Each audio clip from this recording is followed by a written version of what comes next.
السلام علیکم ورحمۃ اللہ وبرکاتہ۔ بسم اللہ الرحمن الرحیم۔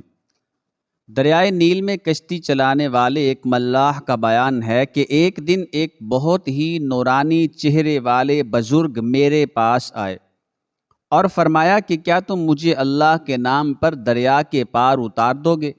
میں نے عرض کیا کہ ہاں۔ وہ بزرگ میری کشتی پر سوار ہو گئے اور میں نے انہیں دریا کے پار اتار دیا۔ جب وہ کشتی سے اترنے لگے تو انہوں نے مجھ سے فرمایا کہ میں تمہیں ایک امانت سونپتا ہوں، کیا تم اس کو قبول کرو گے؟ میں نے کہا کہ جی حضور، ضرور قبول کروں گا۔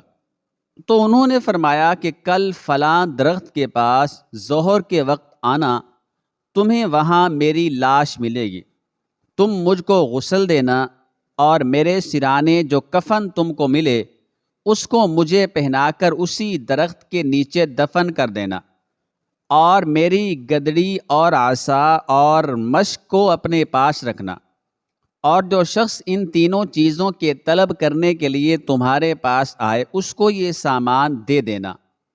ملاح کا بیان ہے کہ میں ان بزرگ کی وصیت کو بھول گیا اور بجائے ظہر کے عصر کے وقت مجھے خیال آیا تو میں اس درخت کے پاس حاضر ہوا تو واقعی ان بزرگ کو مردہ حالت میں پایا۔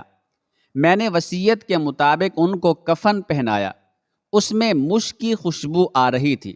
میں نے جو ہی ان کا جنازہ تیار کیا، ایک دم ناگہاں ایک طرف سے انسانوں کی ایک بہت بڑی جماعت آ گئی، اور میں نے ان لوگوں کے ساتھ نماز جنازہ ادا کر کے اسی درخت کے نیچے دفن کر دیا اور اپنے گھر آ کر رات میں سو رہا۔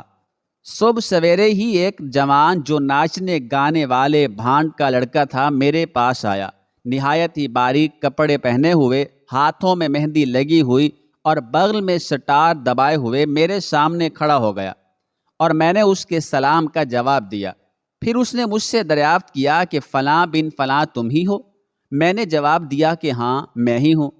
اس نے کہا کہ پھر جو تمہارے پاس میری امانت ہے مجھے دے دو۔ میں نے حیران ہو کر پوچھا کہ تمہیں اس کی خبر کیوں کر ہو گئی؟ اس نے کہا یہ نہ پوچھئے۔ میں نے کہا یہ تو تم کو بتانا ہی پڑے گا۔ میرا اصرار سن کر اس نے کہا کہ بھائی، میں اس کے سوا کچھ نہیں جانتا کہ گزشتہ رات ایک شادی میں ساری رات ناچتا اور گاتا رہا۔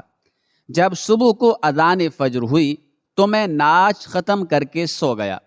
اچانک ایک شخص میرے پاس آیا اور مجھ کو جھنجھوڑ کر کہا کہ اللہ تعالیٰ نے فلاں ولی کو وفات دے دی ہے اور تجھ کو اس کا قائم مقام بنا دیا ہے، لہذا تو فلاں ملاح کے یہاں جا کر اس وفات پا جانے والے ولی کے تبرکات وصول کر لے، جن کو وہ بزرگ تیرے لیے بطور امانت ملاح کے پاس رکھ کے دنیا سے تشریف لے گئے ہیں۔ ملاح نے بیان کیا کہ میں نے ان بزرگ کی تینوں چیزیں حسب وعدہ وصیت بھانڈ لڑکے کو دے دی۔ لڑکے پر سامان ہاتھ میں لیتے ہی ایک انقلابی کیفیت نمودار ہو گئی۔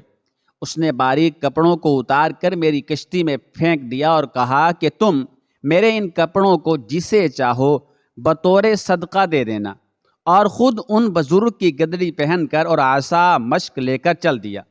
ملاح کا بیان ہے کہ میں اس بھانڈ کے لڑکے کی خوش نصیبی اور اپنی محرومی کا خیال کر کے رونے لگا، یہاں تک کہ رات آ گئی اور میں روتے روتے سو گیا۔ مجھے اس رات خواب میں اللہ جل جلالہ کا دیدار ہوا اور مجھ سے رب العالمین نے فرمایا تم پر یہ گراں گزرا کہ میں نے اپنے ایک گنہگار بندے پر احسان فرما کر اس کو اپنے دربار کی طرف رجوع کرنے کی توفیق عطا فرمائی۔ اے ملاح، یہ میرا فضل ہے اور میں اپنا فضل جسے چاہتا ہوں عطا فرما دیتا ہوں۔